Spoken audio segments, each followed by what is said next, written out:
అస్మద్గురుభ్యో నమః. జై శ్రీమన్నారాయణ. నీళాతుంగస్తనగిరితటీ సుప్తముద్బోధ్య కృష్ణం పారార్థ్యం స్వం శృతిశతశిరసిద్ధమధ్యాపయంతి సోచ్ఛిష్టాయాం స్రజనిగళితం యా బలాత్కృత్య భుంక్తే గోదా తస్యై నమ ఇదమిదం భూయ ఏవాస్తు భూయః భూయ ఏవాస్తు భూయః. ఆండాళ్ దివ్య తిరువలిகளே శరణం. అమ్మవారు మనకి అందించినటువంటి తిరుప్పావైలో 3వ పాసురం. మొట్టమొదటి పాసురంలో శుభముహూర్తమే మన కోసం వచ్చింది.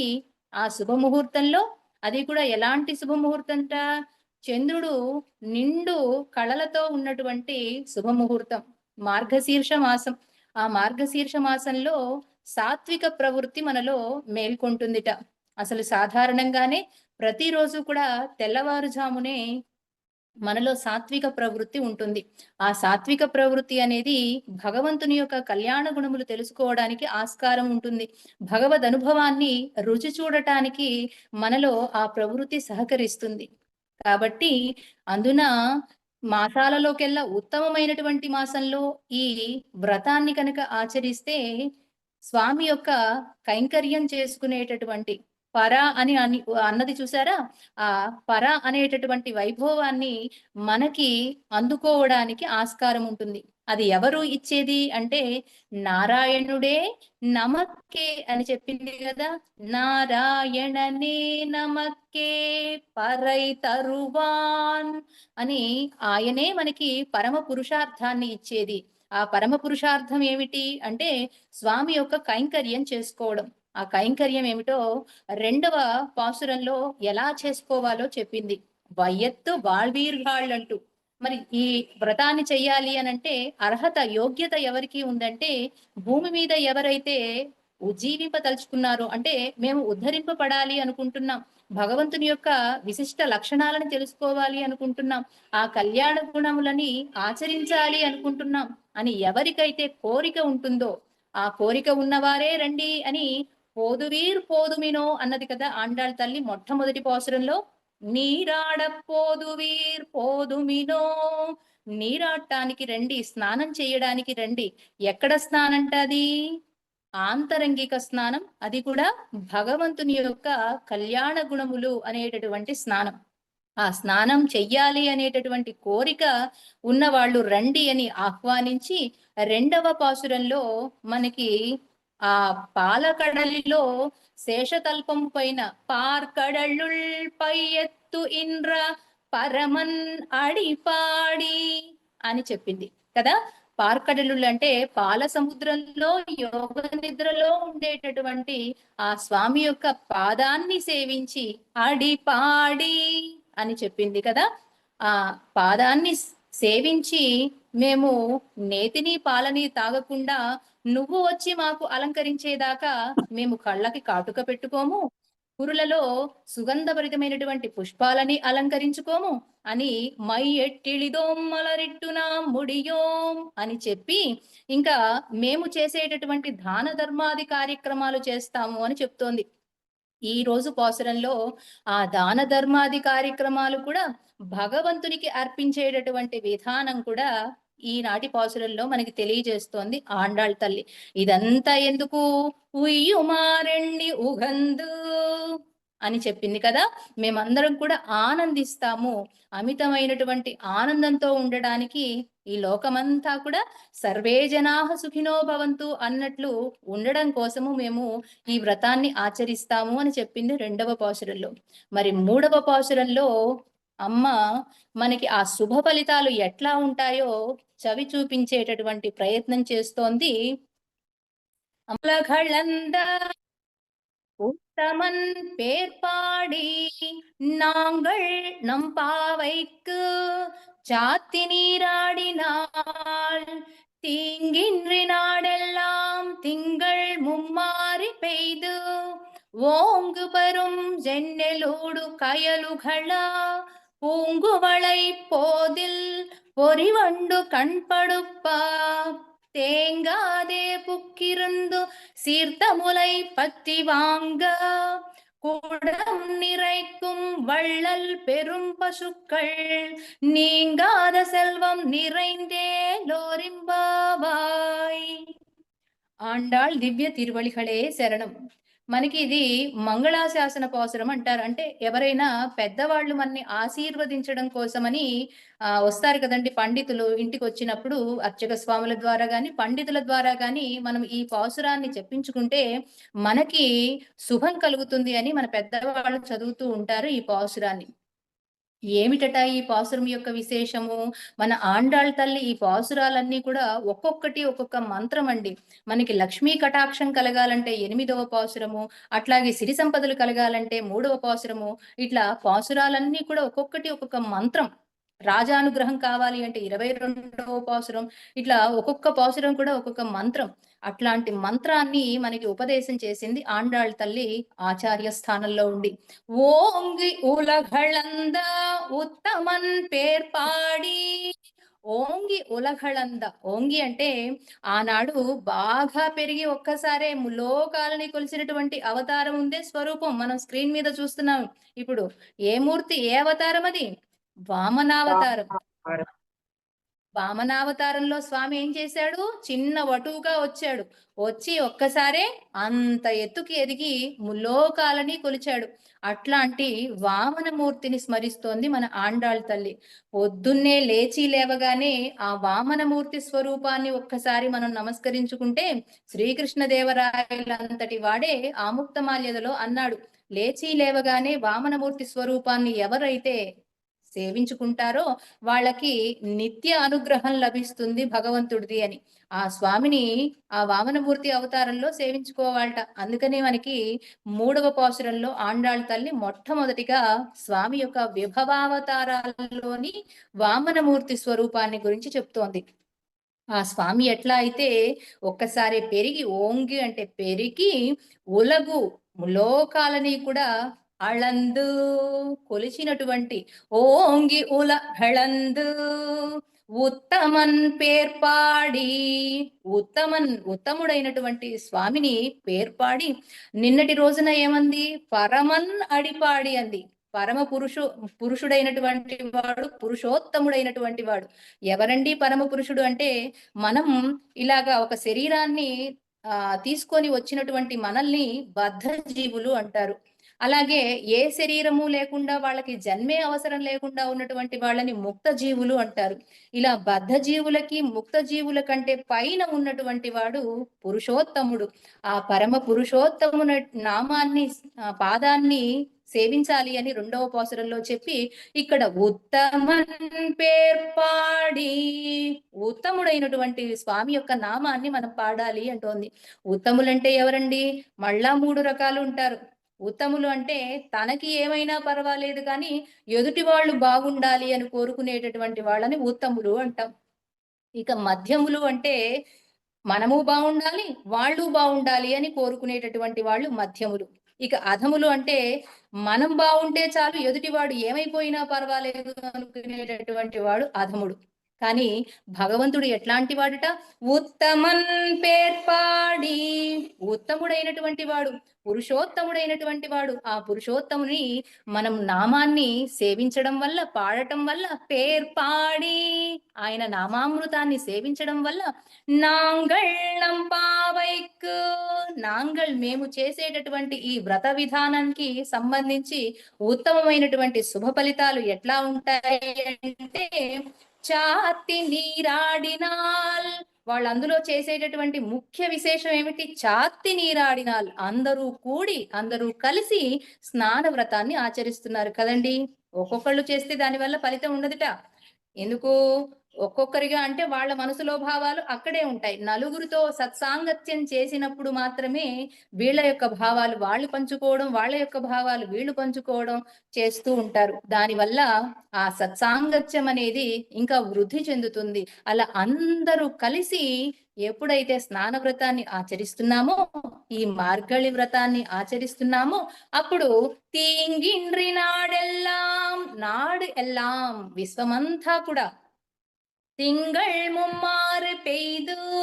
తింగళ్ అంటే 3 సార్లు, 3 సార్లు వర్షాలు కురుస్తాయిటండి నెలకి. ముమ్మార్లు వర్షం కురిసింది అంటే చాలా చాలా చక్కగా ఉన్నటువంటి వాతావరణం అన్నమాట. అంటే ఉండడానికి యోగ్యతమైనటువంటి వాతావరణం అది. 3 సార్లు వర్షాలు పడితే పంటలు బాగా పండుతాయి, సమృద్ధిగా పండుతాయి. వర్షాలు లేక పంటలు ఎండిపోయి పండినటువంటి పంట చేతికి రాక ఇట్లాంటి దుర్భిక్షాన్ని మనం ఎదుర్కోవలసినటువంటి అవసరం ఉండదు. ఈ వ్రతాన్ని ఆచరిస్తే మనం మొట్టమొదటే చెప్పుకున్నాం. ఈ ఇహలోకంలో మనకి కావలసినటువంటి భోగ్యాలను ఇస్తూనే, భోగములను ఇస్తూనే మనకి పారతంత్రికమైనటువంటి జ్ఞానాన్ని ఇస్తుంది. అంటే జ్ఞాన సస్యాలని ఇస్తుంది ఈ వ్రతం అని మనకి ఆండాళ్ తల్లి ఇక్కడ కేవలము ఈ లోకంలో ఉండేటటువంటి మనకి ఎన్నో కోరికలు ఉంటాయి. ఆ కోరికలన్నీ నెరవేరడంతో పాటు మనకి ఆ పై లోకాలలో మనం ఏదైతే కావాలనుకుంటున్నామో, అందుకే 2వ పాసురంలో చెప్పింది, ఈ భూమి మీద ఉన్నటువంటి వారు, సంతోషించదలసినటువంటి వారు, ఆనందం కావలసినటువంటి వారు, భోగములు కావలసినటువంటి వారు, వీళ్ళందరూ కూడా చేయొచ్చు ఈ వ్రతాన్ని అని చెప్పింది కదా. అలా ఎవరికైతే ఆనందము కావాలో, ఇహలోకంలో భోగాలు కావాలి, పరలోకంలో కూడా కావాలి కదండి. కేవలము మనం ఇక్కడ ఉన్నటువంటి కోరికలు నెరవేర్చుకోవడం కోసమే కాదుగా, ఇహము కావాలి మనకి, పరము కావాలి. ఈ 2 రకాల కోరికల్ని నెరవేర్చేటటువంటిది మనకి ఈ శ్రీవ్రతము అని ఆండాళ్ తల్లి తీంగిండ్రి నాడెళ్ళాం తింగళ్ ముమ్మారి పెయ్దు. బాహ్యంగా మనకి కావలసినటువంటి సస్యాలు, పంటలు బాగా పండుతాయి, పాడి బాగా వృద్ధి చెందుతుంది. అలాగే జ్ఞాన సస్యాలు కూడా పెరుగుతాయి. ఏమిటి జ్ఞాన సస్యాలు అంటే, మనకి ఆత్మకి సంబంధించినటువంటి జ్ఞానాన్ని అందించడానికి ఆచార్యులు దొరుకుతారటండి. అవి అప్పుడు వాటిని జ్ఞాన సస్యాలు పెరగడం అంటారు. ఇదం శరీరం కౌంతేయ క్షేత్రమిత్య విధీయతే అని మనకి భగవద్గీతలో కృష్ణ పరమాత్మ చెప్పాడు కదా. ఈ శరీరము ఒక క్షేత్రంట. ఈ శరీరంలో ఎప్పుడైతే బీజాలు మంచివి ఏర్పడ్డాయో సస్యాలు ఏర్పడతాయి కదండి. అలా సస్యం అంటే ఏమిటి? ఒక గింజ మొలకెత్తడం. ఆ మొలకెత్తేది మంచి విత్తనం వేస్తే మంచిగా మొలకెత్తుతుంది. ఆ మొలకెత్తడానికి కావలసినటువంటి వాతావరణం ఏర్పడుతుంది. అదే విధంగా మంచివై ఉంటాయి, ఆ విత్తనాలు మంచివై ఉంటాయి. అప్పుడు జ్ఞాన సస్యాలు మనలో పెరుగుతాయి అని చెప్తోంది ఆండాళ్ తల్లి. ఓంగి పెరుం జెన్నెలూడు కయలుఘళ. అయితే ఇంత నిగూఢమైన అర్థాన్ని చెప్తూ ఇలా చెయ్యండి బాగుంటుంది వ్రతం అంటే ఎవరికి సరిగ్గా బుర్రకి ఎక్కదు. అందులో మనలాంటి వాళ్ళకి అసలే ఎక్కదు. అందుకని ఏం చేయాలి? ఒక కథ రూపంలో చెప్తుంది. ఆనాడు అక్కడ అనగనగా అని మన ఇంట్లో పెద్దవాళ్ళు, నాయనమ్మలు, అమ్మమ్మలు చెప్తూ ఉంటారే పిల్లలకి. అనగనగా ఒక రాజు అని మొదలు పెడుతూ ఉంటారు. ఇంకా అనుకుంటూ మనం వింటూ ఉంటాం. అలాగే మన ఆండాళ్ తల్లి అదుగో అనగనగా ఆనాడు ద్వాపర యుగంలో గోపికలు చేసినటువంటి వ్రతమర్రా ఇది. ఆ వ్రతంలో ఇలా చేస్తే వాళ్ళకి బాగా వర్షాలు కురిశాయిట. తర్వాత మళ్ళలో బాగా మత్స్యాలు పెరిగాయిట అని ఇట్లా కథ రూపంలో చెబుతూ ఉంది. మనకి ఈ 30 పాసురాల్లో కూడా అద్భుతమైన కథ రూపంలో వర్ణిస్తుంది మన ఆండాళ్ తల్లి. ఎందుకంటే మనలాంటి బుర్రలకి కూడా అర్థమయ్యే రీతిలో చెప్పడం కోసం. தீங்கின்றி நாளெல்லாம் திங்கள் மும்மாறு பெய்து ఓంగి పెరుం జెన్నెలూడు కయలుఘళ. 3 సార్లు వర్షాలు పడతాయిట. వర్షాలు పడితే ఆ పొలాల్లో చక్కగా నీళ్లు నిలిచిపోయి ఉంటాయి కదా. ఆ నీళ్లు నిలిచిపోయి ఉన్న ఆ నీళ్లలో మత్స్యాలు బాగా పెరుగుతాయిట. ఇప్పుడు మనలాంటి వాళ్ళమైతే తిన్న నా పొట్టకి శ్రీరామ రక్ష అనుకుంటాం. కానీ ఆండాళ్ తల్లి వైభవం ఎట్లాంటిదండి? ఈ మొత్తము ఈ లోకంలో ఉన్నటువంటి, ఈ విశ్వంలో ఉన్నటువంటి జంతుజాలం అంతా కూడా బాగుండాలని కోరుకుంటుంది. మనం బాగుండడంతో పాటు జీవరాశి అంతా కూడా బాగుండాలని కోరుకుంటుంది. అందుకని ఆ మళ్ళలో చక్కగా మత్స్యాలు ఏపుగా పెరుగుతాయిట. ఎట్లా అయితే ఈ మొక్కలు అట్లా పెరుగుతున్నాయో ఆకాశాన్నంతి, అది కూడా వామనమూర్తి స్వరూపంతో పోల్చి మరీ చెప్తోంది. వామనుడంటే ఎవరండి? పొట్టిగా వటువుగా ఉన్నటువంటి వాడు అట్లా పెరిగాడు. అయితే మనం కూడా పెరుగుతాం. చిన్నప్పటి నుంచి శిశువుగా ఉన్నప్పటి నుంచి ఇంత చేతిలో ఉన్నటువంటి శిశువు అలా అలా అలా పెరిగి ఇంత స్వరూపం అవుతుంది. కానీ మన పెరుగుదలకి, స్వామి పెరుగుదలకి తేడా ఉంది. మన పెరుగుదల కర్మ వల్ల వస్తే, స్వామి పెరుగుదల మన కోసం వచ్చింది. అట్లాంటి వామనమూర్తి స్వరూపాన్ని తలుచుకుంటూ ఆయన ఎట్లా అయితే ములోకాలని కొలవడం కోసం అట్లా పెరిగాడో, ఈ సస్యాలు కూడా అట్లా ఏపుగా పెరుగుతాయి. ఆ మళ్ళలో మత్స్యాలు చక్కగా ఆడుకుంటూ ఉంటాయిట, ఎగిసి పడుతూ కేరింతలు కొడుతూ ఆడుకుంటాయిట. అంటే సర్వ జీవజాతి కూడా క్షేమంగా ఉంటుంది ఈ వ్రతాన్ని ఆచరించడం ద్వారా అని చెప్తోంది. ఓంగి పెరుం చెన్నెల్ ఊడు హయలుగళ. చెన్నెల్ ఊడు హయలుగళ అంటే మత్స్యాలు ఏపుగా చక్కగా పెరిగి చిందులేస్తూ ఉంటాయిట. తర్వాత పూంగు వళై పోదిల్ పొరివండు కణ్పడుప్ప. పూంగువళై, ఆ అందులోనే ఆ జలాశయాల్లో చక్కగా తామరలు కలువలు వికసిస్తూ ఉంటే పోదిల్ పొరివండు కణ్పడుప్ప. ఆ పువ్వుల కోసం ఏమొస్తాయండి? భ్రమరాలు వస్తాయి, తుమ్మెదలు వస్తాయి. ఎందుకు? మకరందాన్ని సేవించడం కోసం. అవి వచ్చి తేనెని స్వీకరించి, మకరందాన్ని స్వీకరించి హాయిగా నిద్రపోతాయిట. చూడండి, మనకి కూడా రేపటి రోజున ఏమవుతుందో అనే చింత లేకుండా ఉంటే హాయిగా నిశ్చింతగా గుండెల మీద చేసుకొని నిద్రపోగలుగుతాం. అదే ఏదైనా చింత ఉందనుకోండి, నిద్ర పడుతుందా? నిద్ర పట్టదు. అంటే ఏ చీకు చింత లేకుండా హాయిగా ప్రశాంతంగా ఉంటాంట ఈ వ్రతం కనుక ఒక 30 రోజుల పాటు అనుసంధానం చేసుకుంటే. కానీ ఈ పాసురాలు ఒక్కొక్కటి ఒక్కొక్క మంత్రం అన్నాం కదా, ఎప్పుడైనా సరే చదవచ్చు, ఎప్పుడైనా సరే నేర్చుకోవచ్చు. అందుకనే మనం ఈ క్లాసుల్లో ఇప్పుడు నేర్చుకునే ప్రయత్నం చేస్తున్నాం. తేంగాదే పుక్కిరుందు సీతములై పచ్చివాంగా. ఇక పంటలేమో బాగా చక్కగా పండుతున్నాయి, వర్షాలు బాగా పడటం వల్ల ఏపుగా పెరిగినటువంటి సస్యాలతోటి ఆ మళ్ళలో అనేక మత్స్యాలు పెరుగుతూ, తర్వాత పువ్వులు వికసిస్తూ ప్రకృతి అంతా ఎంతో శోభాయమానంగా రమణీయంగా తీర్చిదిద్దబడినట్లుగా ఉంటుంది. అలా తర్వాత మనము పశుశాలలోకి వెళ్ళి ఒకవేళ పాలు తీద్దాము అనుకుంటే తేంగాదే పుక్కి ఇరుందు సీతములై పత్తివాంగా. గోశాలకు వెళ్ళి ఎప్పుడైనా సరే గోవు దగ్గర పొదుగు దగ్గర పట్టి పిండాలి పాలు అనుకున్నప్పుడు వాటి పొదుగు బలిష్టంగా ఉంటుందిట. ఆ బలిష్టంగా ఉన్నటువంటి పొదుగు నుంచి పాలధార అట్లా స్రవిస్తూ ఉంటుందిట. గోకులంలో ఆనాడంటే శ్రీకృష్ణ స్పర్శతోటి ఉన్నటువంటి గోవులు కావడం చేత అన్ని కూడా బలిష్టంగా ఉండి, బలిష్టమైన పొదుగులతో ఉండి ఆపకుండానే వచ్చేటటువంటి ధారలతోటి అలా స్రవిస్తూ ఉండేవి. ఈనాడు మనం భూలోకంలో ఇక్కడ ఈ కలియుగంలో ఈ వ్రతం చేసినప్పటికీ కూడా ఇట్లాంటి పాడి పంట అన్ని కూడా సస్యాలు చక్కగా ఉంటాయి అని మన ఆండాళ్ళ తల్లి చెప్తోంది. ఎప్పుడో ఎక్కడో చేసినటువంటి వ్రతం ఇలా జరిగింది అని చెప్పుకుంటేనే మనకి పుణ్యం వచ్చేటంత అద్భుతమైనటువంటి పాసురాల్ని మనకి ఆండాళ్ళ తల్లి ఇచ్చిందనమాట. వాటిని ఆచరిస్తేనో వింటేనే ఇంత అద్భుతమైనటువంటి భాగ్యాన్ని కలిగి ఉంటే, ఇంకా ఆచరిస్తే ఇంకా మహాద్భుతమైనటువంటి మనకి శుభం కలుగుతుంది అని ఆండాళ్ళ తల్లి చెప్తోందనమాట. పొక్కిరందు సీతములై పత్తి వాంగా. వాటి నుంచి పట్టి పిండుతూ ఉంటే ధారలు నిండుగా కుండలు నిండుగా స్రవిస్తూ ఉంటాయిట. ఆ గోవులు కదలకుండా ఇస్తూ ఉంటాయిట. పొదుగులో పాలు లేవనుకోండి, ఏం చేస్తుంది? వెనకాలతో ఎగిరి తంతుంది. అందుకని అట్లాంటి సమస్యలు ఏమీ లేకుండా పుష్టిగా బలిష్టంగా ఉండేటటువంటి పొదుగులతోటి కుండల నిండినటువంటి పాలు వస్తాయి, స్రవిస్తాయి ఆ గోవులు. పెరుం పశుక్కల్. అట్లాంటి ఉదారత కలిగినటువంటి పశువులు పెరుగుతాయి ఈ వ్రతాన్ని కూడా చేస్తే. ఈ మన ఆండాళ్ళ తల్లి మన మానవాళితో పాటు జీవజాలం అంతా కూడా, జంతుజాలంతో పాటు జీవరాశి అంతా కూడా మంచిగా సుభిక్షంగా ఉండాలి అని లోకక్షేమం కోసం చేసేది కావడం చేత కేవలము మనం బాగుండాలి అంటే బాగుంటామా? కాదు. లోకా సమస్తా సుఖినో భవంతు అని 2వ పాసురంలోనే చెప్పుకున్నాం. లోకమంతా బాగుంటే మనం బాగుంటాం. అందరూ బాగుండాలి, అందులో మనం ఉండాలి అని ఏదో నానుడిగా మనం అనుకుంటాం. కానీ వాస్తవానికి అందరూ బాగుంటేనే మనం బాగుంటాం. ఒకళ్ళు ఏడుస్తూ బాధపడుతూ ఉన్నారనుకోండి, మనం శుభంగా ఉండగలమా? క్షేమంగా ఉండగలమా? ఎప్పటికీ కాదు. కాబట్టి లోకమంతా కూడా బాగుంటుంది. దాని ద్వారా పశువులు బాగుంటాయి, పంటలు బాగుంటాయి, ఇంకా మనం ఏది కోరుకుంటే అది నెరవేరుతుంది. ఈ భూలోకంలో ఉండేటటువంటి కామ్యములన్నీ కూడా నెరవేరుతాయి. మనకి కావలసినటువంటి ముఖ్యమైనది ఏమిటి? తిండి, బట్ట, నిద్ర. ఈ 3 ఉండాలి కదా. ఈ మూడిటిని మనము కామన్ గా ప్రతి ఒక్కళ్ళకి కావలసినటువంటి నీడ్స్. ఇవన్నీ కూడా సక్రమంగా నెరవేరుతూ ఉంటాయి. దానితో పాటు ఐశ్వర్యం పెంపొందుతుంది. నీంగాద సెల్వం నిరైందు.